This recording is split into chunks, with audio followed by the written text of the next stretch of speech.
Hi guys, welcome back to my channel. Yan. At kanina nga po ay nag-harvest na tayo ng green beans. Ngayon po ay mag-harvest tayo ng celery para isasama natin sa pansit na aking lulutuin mamaya. Yan. Bali may mga bulaklak na po yung celery ko. Hayaan ko na lang po siyang mag-grow yung bulaklak para gawin ko siyang punla next year. Papagulain ko na lang po yan guys. Yan. Kunin natin to guys, isa na to. Masahog sa pansit. Medyo maliit pa po yung celery ko. Babawasan po natin para mag-grow ulit. Kahit yung maliit na to.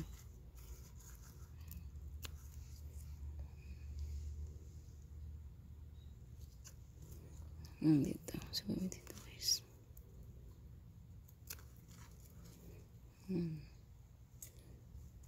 Pampaano lang naman to, pampalasa. Tsaka pampabango sa pansit. Yung pong matatas na yan, hindi ko na lang siya ikakat. Yung pong maliliit lang sa gilid para mag-grow ulit. Yan.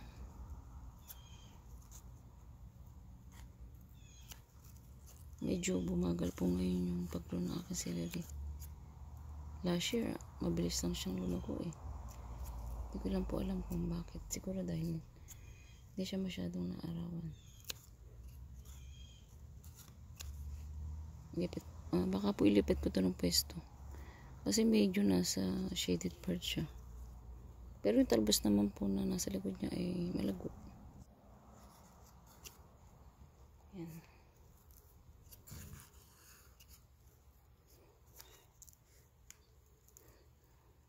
The more naman itong ikinakat ay lalo siya mag-grow.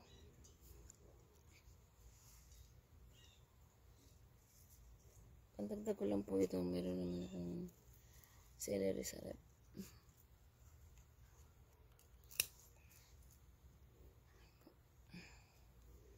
Fresh na fresh.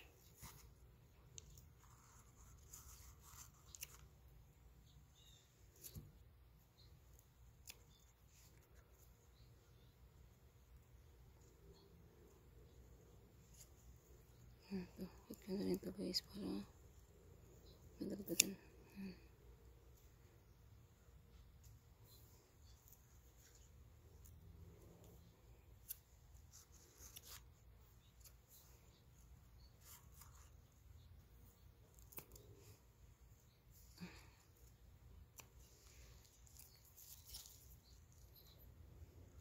Yan po.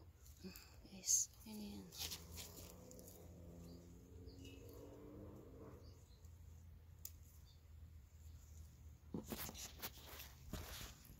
Yan po yung ating celery nasa ibabaw ng green beans. Okay guys, thank you for watching.